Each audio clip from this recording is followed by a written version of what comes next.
Imagine que estamos em 1920. O mundo respira o alívio do fim da Grande Guerra. As luzes de Paris brilham e o jazz ecoa em Nova York. Mas, sob a superfície dessa modernidade, a humanidade ainda vive em uma era de trevas biológicas. Naquela época, a diferença entre uma vida longa e um funeral precoce não era o seu estilo de vida ou a sua dieta, mas a sorte. Um espinho de rosa no jardim, um arranhão no joelho de uma criança ou uma garganta inflamada após um dia de chuva, para nós hoje, esses são incidentes banais. Em 1920, eram sentenças de morte em potencial.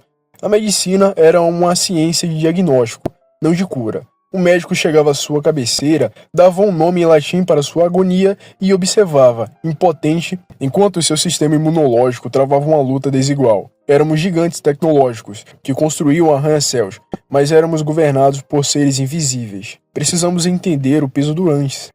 Antes da penicilina, a maior causa de morte no mundo não era o câncer, o coração ou os incidentes, eram as infecções.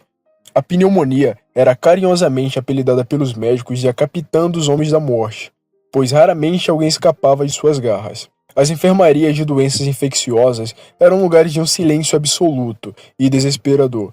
Se você contraísse uma infecção no sangue, a septicemia, sua chance de sobrevivência era de menos de 10%. A sífilis não era uma DST tratável, era uma doença degenerativa que levava à loucura e à paralisia.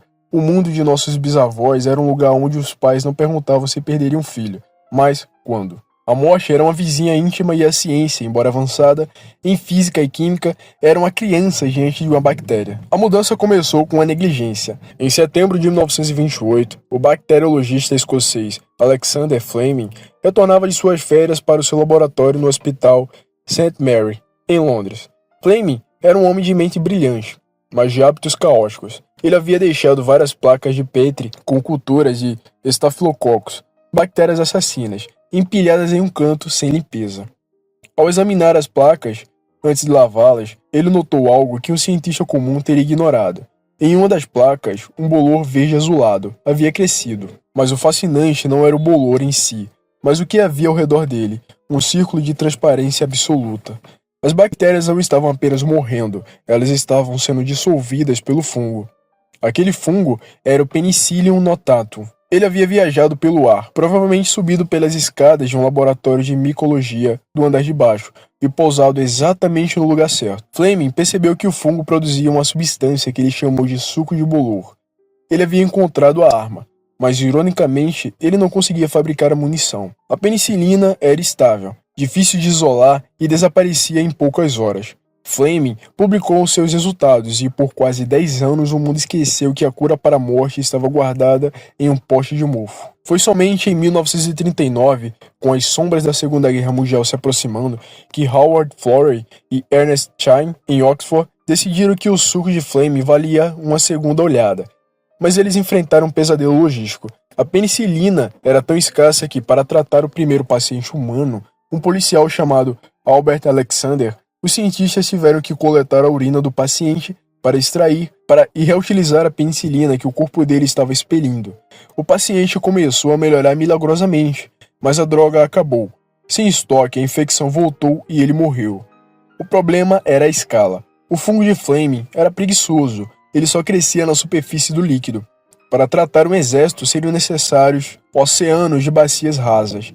A busca por um mofo mais forte tornou-se uma operação de inteligência militar. O ponto de virada aconteceu em Peoria, Illinois. Uma técnica de laboratório chamada Mary Hunt, apelidada de Mary do Mofo, trouxe para o laboratório um melão cantaloupo, podre que encontrou no mercado. Para surpresa de todo, o mofo dourado daquele melão era uma linhagem mutante que produzia 200 vezes mais penicilina que o fungo original. Quase toda a penicilina que circula hoje no planeta é descendente daquele único melão podre encontrado em um mercado comum. Aqui, a história se torna polêmica e fascinante.